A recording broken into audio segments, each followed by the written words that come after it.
સુરતમાંથી expiry ડેટવાળી દવાનો જથ્થો મળી આવ્યો। શહેરના ડિંડોલી વિસ્તારમાંથી દવાનો જથ્થો ઝડપાયો। દવાના જથ્થાને સળગાવી દેવાનો પ્રયાસ કરાયો હતો।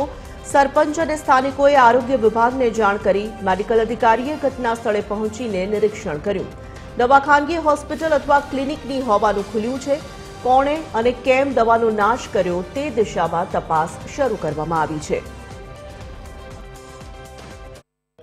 સણિયાકંડે હદ વિસ્તારમાં આ દવાનો જથ્થો જે એક્સપાયરી દવા છે એ કોઈ નાખી ગયું છે।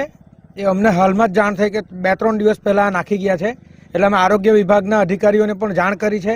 એ લોકો બી પહોંચી ગયા છે સ્થળ ઉપર અને આગળ એની તપાસ કરીને પોલીસને બી ધ્યાન દોરવામાં આવશે અને જે પણ લોકોએ આ કૃત્ય કર્યું છે એની ઉપર કાયદેસરની કાર્યવાહી થશે।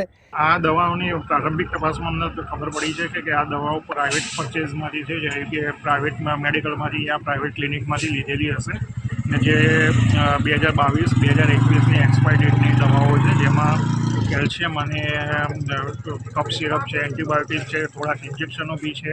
જે એક તો પહેલાં અહીંયા તો એક્સપાયર્ડ ડ્રગ છે, પ્લસ કે આ દવાના નાશથી જે ધુમાડો જાય છે, જે આસપાસના રહેણાંક વિસ્તારમાં શ્વાસમાં લેવામાં આવે તો બાળકો તથા વૃદ્ધ વડીલોને બી નુકસાન થઈ શકે।